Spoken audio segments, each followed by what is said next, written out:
Oi, tudo bem, meus amores? Espero que todos estejam bem. Vamos lá para mais uma de nossas aulas. Nessa aula de hoje, nós iremos falar sobre a industrialização no Brasil e sobre o surgimento da classe operária, tá? A industrialização começou aqui no Brasil tardiamente, tá? Foi ali nos fins do século XIX.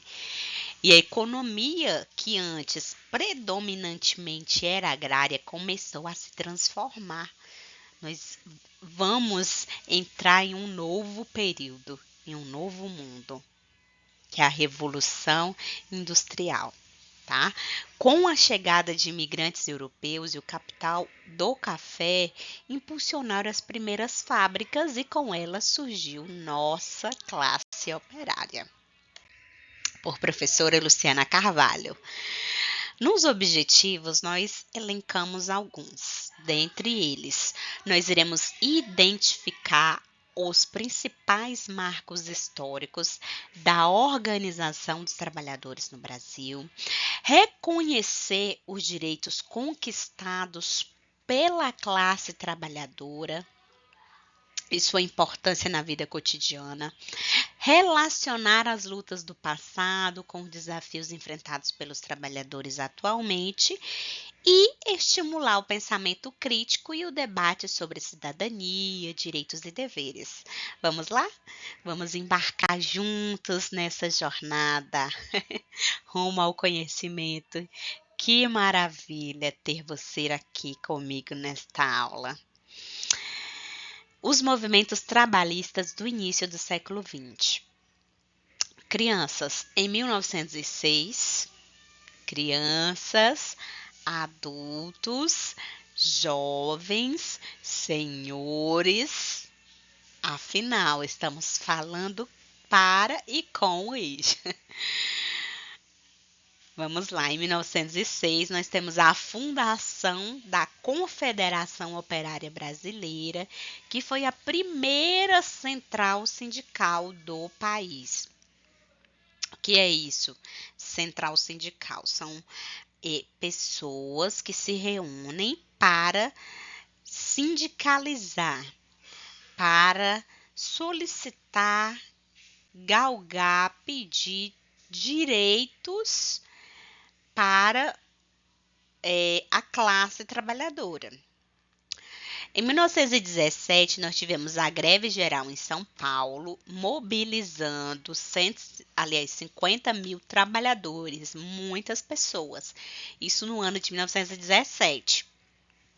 Entre os anos de 1918 e 1920, houve a intensificação dessas greves, tá? Aí com a solicitação de 8 horas diárias de trabalho. Na era Vargas, a gente teve uma consolidação das leis de trabalho, tá? Que é a CLT. Em 1943, houve a unificação da legislação trabalhista brasileira, que é a consolidação das leis de trabalho, que é a CLT, que conhecemos. Em 1930, foi criado o Ministério do Trabalho, a institucionalização dessas leis das relações trabalhistas, tá? Então, foi colocado ali, foi criado uma lei, uma instituição para falar só sobre as leis que regem o trabalho. E a política trabalhista, que foi a regulamentação do trabalho e do controle sindical. Então, com a era Vargas, aquilo que antes era só um sonho, que era só aquele processo de greve, aquele processo de solicitações, de reivindicações de direitos, passa a se ganhar uma forma, passa a estar mais palpável, digamos assim, né? Porque é a consolidação de sonhos, de direitos, né? que eram ali firmemente lutados para que os trabalhadores tivessem.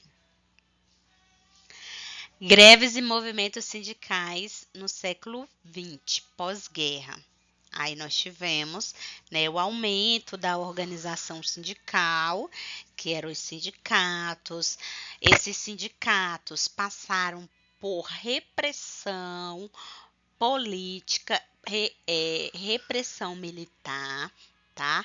E aí houve um novo sindicalismo entre os anos de 1978 e 1980, tá? Que foram aí as grandes greves paulistas, aí algumas delas lideradas por Lula, Luiz Inácio Lula da Silva.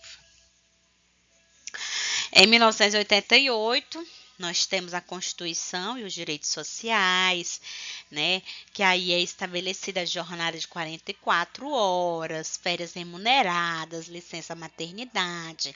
Nós tivemos a criação do SUS, que é o Sistema Único de Saúde, né? Que hoje é uma referência mundial.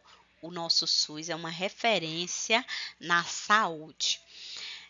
Na área da educação, garantia do ensino público e gratuito, relacionada à moradia, teve o reconhecimento como direito social fundamental, né, que todos temos direito a uma moradia digna. E como que está as condições de trabalho hoje? Quais são os avanços que obtivemos, que nós temos hoje em dia? Nós temos uma legislação inclusiva, cota para pessoas com deficiência e política de diversidade nas empresas, né? Há empresas que têm suas cotas para pessoas com deficiência, pessoas LGBTQIA+, cotas, inclusive, para mulheres, porque há empresas que têm a meta de aumentar consideravelmente o número de mulheres no seu quadro efetivo de funcionários, tá? Então, algumas vagas, elas são direcionadas ou exclusivas ou preferencialmente para esse público feminino, tá? Que é minoria nas grandes indústrias, nas mineradoras, nas grandes fábricas. Uma flexibilidade, hoje ao home office, ao trabalho híbrido, onde você trabalha uma parte em casa, né, no conforto do seu lar, e outra parte você se direciona ao seu local de trabalho, aí melhorando consideravelmente a qualidade de vida das pessoas. Hoje nós temos segurança no trabalho, há normas, né? As normas regulamentadoras, que são as NRs, elas estão cada vez mais rígidas, onde os empregados são obrigados a fazerem uso de EPI, que é o equipamento de proteção individual, equipamento de proteção coletiva. Então, o empregado, ele tem esse amparato pela empresa, onde a empresa tem a obrigação de dar todo o suporte relacionado à segurança para esse empregado. Na área da tecnologia, nós temos a automação, reduzindo trabalhos perigosos, né, a exposição de pessoas a situações de risco.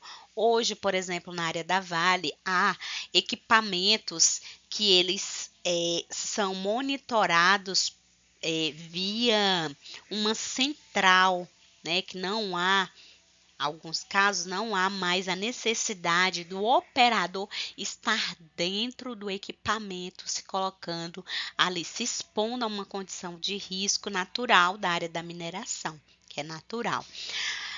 Hoje, alguns desses operadores estão em centrais, tá? Salas reservadas para esse trabalho interno lá na mineração, de pegar material, quebrar material, fazer o recolher, enfim, tá?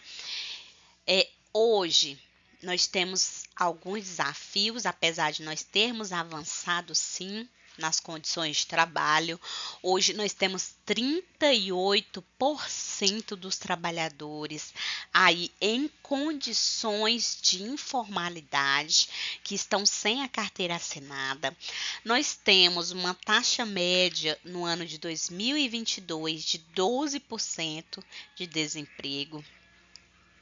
6 mil trabalhadores em plataformas digitais, tá? Que aí são os aplicativos de carro, enfim, esse número deve estar bem mais alto, tá? No ano de 2025. E, por fim, nós precisamos reconhecer nossa história, as lutas dos trabalhadores, né, que constituem direitos fundamentais que nós precisamos valorizar, que são uma luta, né, antiga e que hoje nós colhemos os direitos, né, fundamentais aí do trabalhador. Hoje nós enfrentamos desafios atuais, que é algumas precariedades, desigualdades salariais, né? Por exemplo, entre homem e mulher, às vezes executando o mesmo trabalho, porém com remunerações diferentes. Construir coletivamente. O futuro do trabalho depende da participação de todos, trabalhadores, empresas e o governo. Esses dias eu estava lendo, né, uma matéria no qual falava que as empresas, elas, a partir, eu acho que do mês que vem, do mês de maio, desse mês de abril, desse final, eu não me recordo muito bem qual vai ser o marco inicial, mas vai ser ainda nesse primeiro semestre de 2025, onde as empresas elas serão obrigatórias a dar suporte mental para os seus empregados, para os seus colaboradores, elas serão obrigadas.